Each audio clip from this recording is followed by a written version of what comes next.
Hey Rebel Rouser, I'm Alan Voivod, and this is Star Wars 7x7. We are at episode number 1526. What a mouthful. That just keeps getting bigger and bigger. Well, you know, that's how it goes when you do it daily. Anyway, thank you for joining me for this episode. If you're a subscriber, thank you so much for subscribing.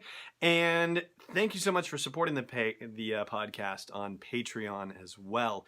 Now, we are in the middle of talking about Last Shot, the novel by Daniel Jose Older, and reconstructing it in chronological order. And finally, now we're going to talk about Han Solo's appearance and what he has to do with this whole Phalanx Redux transmitter situation. Again, we are multiple months out from the release of this novel, so you know, the spoiler warning is here, but do you really need it? Probably not at this point, but yeah, there's some interesting stuff about Han and also about a couple of supporting characters here as well that are in play no matter where you happen to be in terms of your relationship to stories in the canon and all that. Let's start off with our first of our top 7 takeaways, the fact that where we find Han Solo in this section, he is pining away and saying that he has never felt more shattered in his life because of some female entanglement, the likes of which we are not given the details. Now, this is supposed to take place 10 years before the now events of the novel, which means that we're supposed to be looking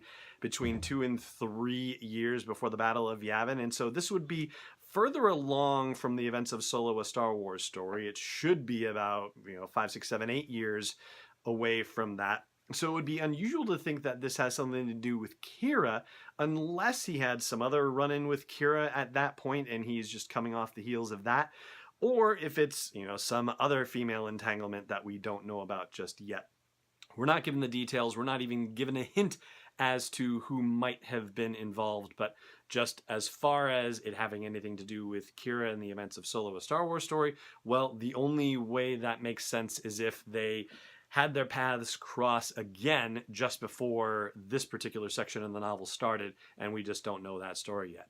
Top takeaway number 2 is the appearance of a character who first debuted in the comics and made quite a splash. That would be Sana Starros. And you might remember her from the big flare-up where everybody thought that Han had been previously married before he ever met Princess Leia, and it turned out that the marriage was one big con, or at least it was part of them pulling off a con together. And Sana's appearance here, based on the context that we're given, it doesn't sound like whatever that marriage con was. It doesn't sound like that's happened yet, though they have crossed paths before themselves, and Sana is looking for Han because she needs help picking up a package and delivering it to someone else and needs a fast ship to do it, and she's got a bit of a problem with that whole scenario because there are a lot of people after her. Why, you might ask? Well, that would have to do with our top takeaway number 3. And that has to do with the fact that Sana was actually at that auction that we talked about in yesterday's episode, where all of the different criminal syndicates, along with some other organizations, were trying to get a hold of the Phalanx. And she was there to witness the craziness that resulted when Fyz and Gore turned the droids on the heads of Wandering Star. And as far as anybody knows, the Phalanx has disappeared into the wind, and so she's trying to get a hold of it. She does tell Han that Crimson Dawn at the time had the highest bid, but she won't tell Han who's actually hired her to go get this thing. However, it turns out, in our 4th top takeaway, she's working with another organization that we haven't heard of yet called the Parappa Cartel, and she's actually kidnapped, or borrowed, as she likes to call it, their leader, Mozine, who is a very tiny creature who looks and sounds, well, I'm saying looks, but, just based on the impression that he gives in the novel, it sounds like you could imagine him as being a little bit like Plankton from SpongeBob SquarePants, but talking with a voice like John Cleese's French army guy from Monty Python and the Holy Grail. Like, I'm French! Why do you think I have these outrageous accents? Like, you can absolutely hear Mozine's dialogue in that tone of voice. And Mozine's Parappa Cartel has apparently tracked the device to a satellite orbiting Hosnian Prime and a diner/motel thing where they figure whoever has the Phalanx must be hiding out trying to plan his or her or its next move. And I've been joined by a special guest all of a sudden. Here's scorekeeper Declan, who hasn't been on the show in far too long. How you doing, handsome? Great. Excellent. So your fifth top takeaway is the fact that when Han and Chewie get to this place, Furago's satellite diner and motel, they manage to find Gore, but he goes on the run naturally, and they manage to track him down, and he thinks he's going to get away successfully. Meanwhile, the Empire has shown up as well, and stormtroopers have pinned him down. But he tries to launch the phalanx away, and Sana flies over with the Millennium Falcon and picks it up, much to Fyzen's great anguish, and the stormtroopers manage to capture him. So that's your fifth one. The sixth top takeaway is that ultimately, Sana is trying to sell this off to the droid Gotra. That's that droid criminal syndicate organization that we've talked about.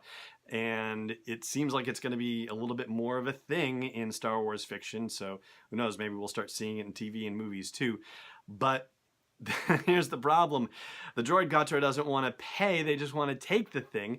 And of course, the Parappa cartel in the form of Plankton himself, Mozine, and also his other gang members. And I should point out that they show up in these giant mech suits that basically might remind you of John Boyega and Pacific Rim, essentially, except, little plankton-sized creatures inside them show up. And so there's a huge showdown with laser blasts inside the Millennium Falcon and everything over this phalanx thing, because both of these organizations are trying to get it. Now, what actually happens to the phalanx is our seventh top takeaway from the episode, and I'm going to share that with you after the break. Stay tuned.